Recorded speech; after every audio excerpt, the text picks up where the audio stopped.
Hello everyone 2018 university assistant professor screening టెస్ట్లో ఇచ్చిన ఒక క్వశ్చన్కి ఆన్సర్ ఈ వీడియోలో ఎక్స్ప్లెయిన్ చేస్తాను. Let us look at the question first. Ethyl alcohol is administered to a patient who has ingested either ethylene glycol or methanol because ethanol options ఇచ్చారు. అంటే question ఏంటంటే ఇథిలీన్ గ్లైకాల్ లేదా మెథనాల్ తీసుకున్న వాళ్ళని treat చేయడానికి ethanol ఇస్తారు ఎందుకంటే. Now understand this, both of them, methanol, ethylene glycol are very dangerous chemicals. Methanol యూజువల్గా ఆల్కహాల్లో మిక్స్ అయ్యి స్పూరియస్ ఆల్కహాల్గా వస్తుంది. మెథనాల్ ఇంజెస్ట్ చేసుకొని చాలామంది చనిపోయారు, దాన్నే హ్యూజ్ ట్రాజడీస్ అని కూడా అంటారు.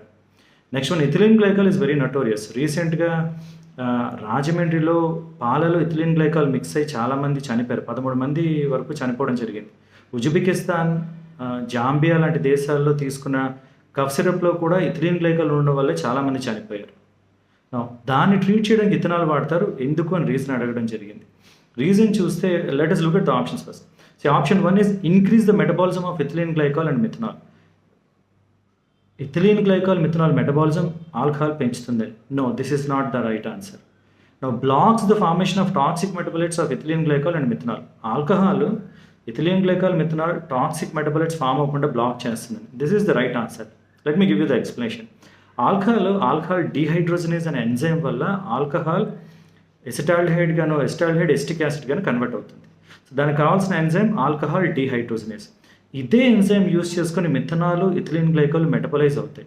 మిథనాలు ఆల్కహాల్ డీహైడ్రోజనేజ్తో మెటబలైజ్ అయ్యి ఫార్మిక్ యాసిడ్ ఫామ్ అవుతుంది, which is very dangerous. It causes blindness and metabolic acidosis. Ethylene glycol కూడా ఆల్కహాల్ డీహైడ్రోజనేజ్ అనే ఎంజైమ్ వల్లే కాల్షియం ఆక్సిలేట్గా మారుతుంది. This causes renal damage and metabolic acidosis.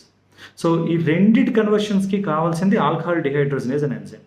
Alcohol ఇస్తే ఆల్కహాల్ ప్రిఫరెన్షియల్గా ఎంజైమ్ని యూస్ చేసుకుని alcohol metabolise అయ్యి ethylene glycol methanol metabolism కాదు. Metabolism కాకపోతే ఏమవుతుంది, they will get eliminated, body నుంచి ఎలిమినేట్ అయిపోతాయి. అందుకని ఈ రెండింటి టాక్సిటీని ట్రీట్ చేయడానికి alcohol is used. So option 2 is right answer. Now third one, help sedate patient అంటే సెడేషన్ అనేది ఆల్కహాల్ ఒక side effect, that is not the real cause to use as an antidote. అది real cause కాదు. Next one, increase the renal excretion of ethylene glycol and methanol. ఇది డైరెక్ట్గా increase చేయదు, మెటబాలిజంని effect చేయడం వల్ల అది మెటబలైజ్ అవ్వకుండా రీనల్ ఎక్స్క్రీషన్ అవుతాయి తప్ప ఆల్కహాల్ వల్ల జరగదు.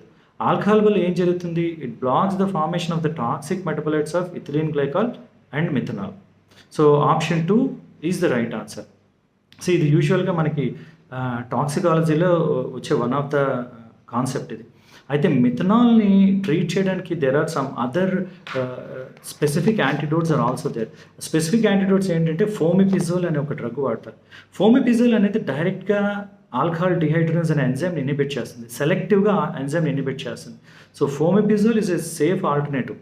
అది లేనప్పుడు ఇథనాల్ వాడతారు. ఫోమిపిజోల్ అంటే it can be directly used as an antidote.